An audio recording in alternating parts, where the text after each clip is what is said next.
Guys, welcome to the video. You're watching Philby Gaming. Now, unless you've been hiding in a cave somewhere since Sunday, you've probably heard of the massive leak of Rockstar Games' next Grand Theft Auto title.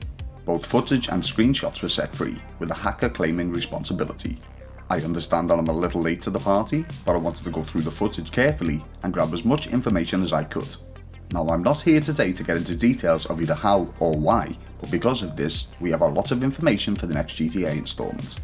Rockstar have confirmed that the footage is real, as stated on their Twitter account, which read the following. We recently suffered a network intrusion in which an unauthorized third party illegally accessed and downloaded confidential information from our systems, including early development footage for the next Grand Theft Auto. At this time, we do not anticipate any distribution to our live game services nor any long-term effect on the development of our ongoing projects. We are extremely disappointed to have had any details of our next game shared with you all in this way. Our work on the next Grand Theft Auto game will continue as planned, as we remain committed as ever to delivering an experience to you, our players, that truly exceeds your expectations. We will update everyone again soon and, of course, will properly introduce you to the next game when it's ready. We want to thank everyone for their ongoing support through this situation, the Rockstar Games team. Unfortunately, I won't be able to show you any in-game footage of Rockstar have issued takedown orders on both Twitter and YouTube. But what I can do, I hope, is tell you guys details on what I discovered by watching these clips. I'm going to break it down into categories for you all, so sit back and relax as we have quite a bit to get through today. Let's get on with the video. Here are the things that we've learned so far. We are finally heading back to Vice City after all these years. The last time we were there was GTA Vice City Stories, all the way back in 2006. This is confirmed by the printing on the cop cars in the game. You play as two separate protagonists, Jason and Lucia. I believe they're an item, but it's not confirmed. The pair can and will work together on missions. According to the coding shown, the game may possibly be called Grand Theft Auto Americas. It is set after the events of GTA 5, confirmed by two NPCs having a conversation and one of them stating that Jay Norris, founder of Life Invader, is dead. This of course happened back in 2013. Character switching, just like in its predecessor, is back. You can rob both stores and pedestrians. The game is confirmed at least on the PlayStation so far. A minimap is present and will flash blue and red when being pursued by the police. There is an eagle eye motion similar to Red Dead Redemption, although we're unsure of what it will be called this time. You can purchase from gumball machines. Your player can swim. The cinematic mode is making a return. You can finally lay prone. Carrying bodies is possible, just like RDR2. When sprinting, if you make a sudden stop, the player will perform a little slide motion. Ragdoll physics are in use. The weapon wheel is back, but now has three separate categories: weapons, equipment, and gear. There is also a health wheel, which is separate. Your character will physically retrieve and drop weapons, all with full animation. When in the passenger seat of a vehicle, you can lean out of the window to fire your weapon. Weapons such as rifles and shotguns can be stored on your back, just like Red Dead Redemption 2. The player will wince and attempt to cover themselves up when under fire. There may be a gang known as the Guardia Brothers. When committing robberies, you can take hostages. There is a heads-up display when committing crimes, showing how long you have until the cops arrive. The 5-star wanted level is back. You can use a tracker jammer in the game. I'm assuming this is used to evade the police. If you want to surrender and hand yourself in, you can. Car windows can be shot out. The cops will take cover behind their vehicles during a firefight. There is a spear gun in the game. Binoculars have found their way in from RDR2 it seems. There is both a golf club and a pool cue that can be used as weapons, indicating that there may be minigames in the title.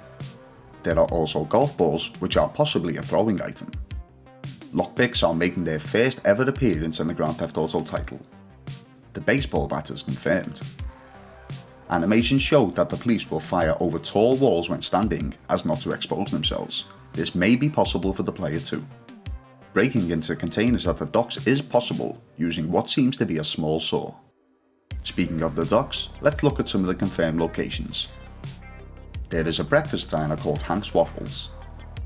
There are lifeguard towers and of course a beach, which does have its own separate police units. Somewhere on the map is a museum, and of course there's an airport.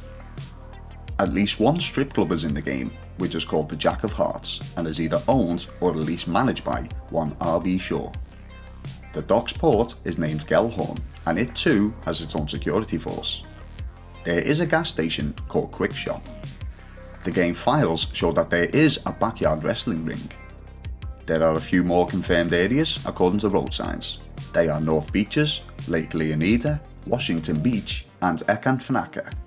There is an outdoor performance theatre filled with seating for the audience.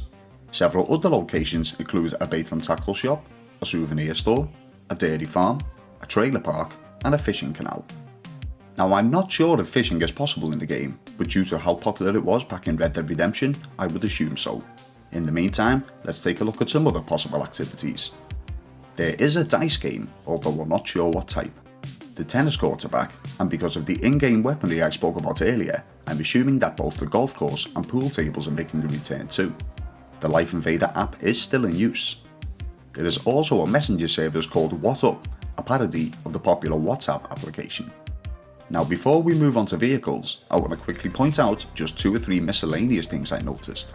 There was a file named for a missing persons poster, but it was labelled as an in-game secret. This may be somewhat similar to the bounty missions in both GTA 5 and RDR2. There are working CCTV cameras on the buildings, which I guess may come into play during missions. The pedestrians walk around with their heads buried in their phones, just like in real life, and even take selfies. Okay, lastly today, let's talk about vehicles and transportation. The infamous My Batu Sanchez is confirmed, as is the Pegasi High Class range. A variety of boats are present, including an airboat. The Vice City Metro train is in the game too, which can be boarded. There are sure to be plenty more cars in the game, but there's a lot of new features within them. You can lift both the hood and the trunk. This may be in use for weapon or cargo storage. The car's sun visors can be moved by interacting with them, which points to a possible and likely first person mode.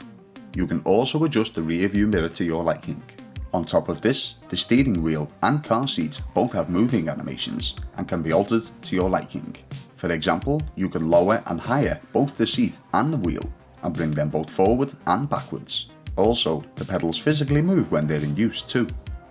So guys, I hope you enjoyed. Apologies that I couldn't show any of the footage, but as I said at the beginning of the video, Rockstar Games have issued a takedown order.